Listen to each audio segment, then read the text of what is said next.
IPL 2026 సంబంధించిన retention గడువుకు సమయం దగ్గర పడింది. ఈ నెల 15తో రిటెన్షన్ గడువు ముగియనుంది. అంటే సరిగ్గా మరో 4 రోజుల సమయం మాత్రమే ఉంది. దీంతో ఫ్రాంచైజీలని తాము విడుదల చేసే ఆటగాళ్ల జాబితాను తయారు చేసే పనిలో నిమగ్నమయ్యాయి. ఇప్పటికే ఈ విషయంపై ఫ్రాంచైజీలన్నీ ఓ కొలిక్కి వచ్చినట్టు తెలుస్తుంది. అలాగే ఆటగాళ్ల ట్రేడింగ్ కు సంబంధించిన వార్తలను కూడా మనం వింటూనే ఉన్నాం. ఐపీఎల్ అత్యంత విజయవంతమైన జట్టు ముంబై ఇండియన్స్ కూడా ఈసారి మినీ వేలంలోకి వదిలేయబోయే తమ ఆటగాళ్ల జాబితాపై దృష్టి సారించింది. ముఖ్యంగా 5 ఆటగాళ్లను ముంబై ఈసారి వేలంలోకి వదిలేసే అవకాశాలున్నాయి. వాళ్ళు ఎవరెవరో ఇప్పుడు ఒక్కొక్కరి గురించి మాట్లాడుకుందాం.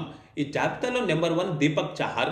2024 వరకు చెన్నై సూపర్ కింగ్స్ ప్రాతినిధ్యం వహించిన దీపక్ చాహర్ను గత వేలంలో ముంబై ఇండియన్స్ జట్టు 9.25 కోట్ల భారీ ధర వెచ్చించి కొనుగోలు చేసింది. బంతిని స్వింగ్ చేయడంతో పాటు పవర్ ప్లేలో వికెట్లు సాధించడం దీపక్ చాహర్ ప్రత్యేకత.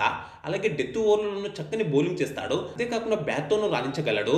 అందుకే గత మెగా వేలంలో భారీ ధర వెచ్చించి మరీ ముంబై ఇండియన్స్ కొనుగోలు చేసింది. కానీ దీపక్ చాహర్ మాత్రం అంచనాలను అందుకోలేకపోయాడు. 14 మ్యాచ్ల్లో 11 వికెట్లే తీశాడు. పరుగులు భారీగా ఇచ్చాడు. ఇక బ్యాట్ తో అయితే ఏమాత్రం ప్రభావం చూపలేకపోయాడు. అందుకే దీపక్ చాహర్ ను వేలంలోకి వదిలేయాలని ముంబై మేనేజ్మెంట్ డిసైడ్ అయిందంట. నెంబర్ 2 వచ్చేసి ముజిబుర్ ఉర్ రహమాన్.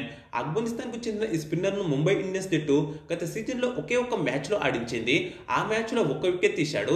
నిలకడైన ప్రదర్శన చేయలేకపోవడంతో ఎక్కువ మ్యాచ్లు ఆడించలేదు. అలాగే తుది జట్టులో మరో ఫారెన్ స్పిన్నర్ మిచెల్ షార్ట్నర్ ఉండడం వల్ల కూడా ఫారెన్ కే చెందిన ముజిబ్ కు జట్టులో పని లేకుండా పోయింది. అందుకే ముజిబ్ ను మినీ వేలంలోకి వదిలేయాలని ముంబై భావిస్తుందంట. ఈ జాబితాలో ఉన్న 3వ పేరు ఇంగ్లాండ్ పేసర్ రిషి టోప్లీ. గత వేలంలో రిషి టోప్లీని ముంబై 75 లక్షల రూపాయల కొనుగోలు చేసింది. కానీ సీజన్ మొత్తంలో కూడా రిషి టోప్లీ దారుణంగా విఫలమయ్యాడు. ముఖ్యంగా పరుగులు ఎక్కువగా ఇచ్చాడు. దీంతో అతని వేలంలోకి వదిలేయడం ఖాయంగా కనిపిస్తుంది. పైగా ముంబై జట్టులో ట్రెంట్ బౌల్ట్ రూపంలో నాణ్యమైన విదేశీ పేసర్ ఉండడం గమనార్హం. ఈ జాబితాలో ఉన్న 4వ పేరు వికెట్ కీపర్ రాబిన్ మింజ్. 23 ఏళ్ల ఈ యువ వికెట్ కీపర్ గత సీజన్ లో అంచనాలను అందుకోలేకపోయాడు. 2 మ్యాచ్ల్లో 6 పరుగులు మాత్రమే చేశాడు. మిడిల్ ఆర్డర్ లో పరుగులు చేయడంలో చేతులెత్తేశాడు. అందుకే మిడిల్ ఆర్డర్ లో బ్యాటింగ్ డెప్త్ పెంచుకోవడం కోసం రాబిన్ మింజును వేలంలోకి వదిలేయాలని ముంబై నిర్ణయించుకుందంట. ఈ జాబితాలో చివరిగా ఉన్న 5వ పేరు స్పిన్నర్ కరణ్ శర్మ. 38 ఏళ్ల సీనియర్ లెగ్ స్పిన్నర్ గత సీజన్ లో 6 మ్యాచ్ల్లో 7 వికెట్లు తీశాడు. అనుకున్న స్థాయిలో రాణించలేదు. గత సీజన్ లో కరణ్ శర్మను అన్ని మ్యాచ్లు కూడా ఆడించలేదు. అందుకే ఈసారి కరణ్ శర్మను వేలంలోకి వదిలేసి అతని స్థానంలో యంగ్ స్పిన్నర్ ను తీసుకోవాలని ముంబై భావిస్తుందంట.